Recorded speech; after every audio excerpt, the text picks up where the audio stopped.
There's a great tease to the show. I was teased when I read the pilot. I remember I was exactly where I was. You know, I read it in bed. You know, and you know they send tons of pilots, but you know I read the first 8, then I kept writing, and then I put it down after I finished, and I was like, if this makes sense at the end of the day, if this wasn't a writer that just kind of made up random things, but this actually makes sense, I'm in. Because I could, but when I read it, I was like, I feel like I can, there's some kind of puzzle that's about to go click. I can feel it, and I love that feeling. Like you're in a sure hand. And it turned out it was based on these books, and there was a very specific answer to everything. And it was like, it all makes sense, but you're looking at it from the wrong angle.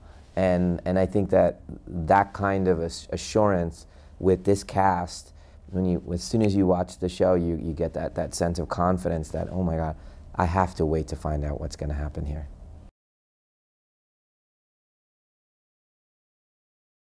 We worked with Blake, who wrote the books, and he was very gracious. He was writing them as we were making the show, so we kind of informed each other a little bit. And he took the things that he thought were interesting, and he went off on this way, and we took the things that we thought were interesting for the book and the characters, and we went that way. You know, in a TV show, it's very organic. Like, you know, let's say there's 5 characters, and in specific, let's say one of them's the son that has a marginal part, but then suddenly you see the chemistry in episode 1, 2, and you go, huh, let's move it this way towards, I would be interested in seeing this from this character's point of view, which really maybe wasn't as fleshed out over here in the source material. And so you have this freedom to kind of go this way. That's an interesting question, because, you know, generally speaking, TV is a writer's medium, you know, so the writer is the god in the show. And I didn't write the show, but I guess because I'm a writer-director, I kind of felt very comfortable giving the authority to the directors and not feeling like we were going to go off in the wrong directions. Well, one was I was very specific about personally hiring each director. Like, I would see a movie that this particular director, and then I would go chase them down, and I'd say, hey, would you come direct the 3rd episode for me, or the 4th episode for me? And as we got better and better directors, they all felt good to be with each other. And the cast, by the way, because they're such an accomplished cast, they've all worked with amazing directors, they gave me suggestions, said, you should call this woman, or you should call this guy.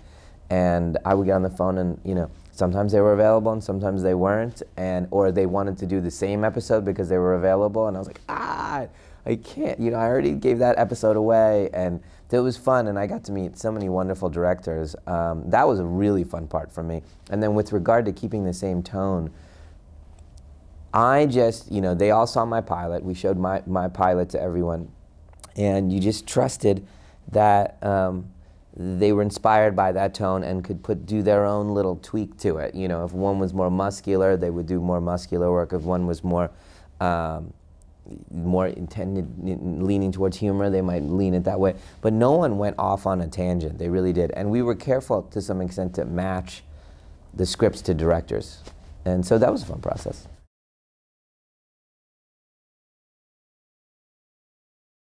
I don't know if the rules have ever changed, but I think when you trip, you'll be exploited. You know, in the sense that, you know, if we watch a show and you vamp for a week, right? Let's say, because you have to wait a week, you vamp. There's an episode where nothing really happens. You know, you meet a new character and they do some kind of tangential storyline, or it was the dream episode, or something to the left.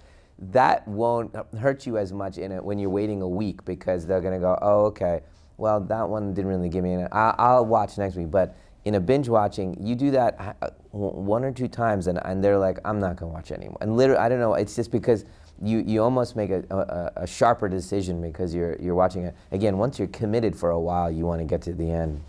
I get very frustrated when I'm watching, and I'm very sensitive to the vamping episode. When the vamping, ugh. I get so angry.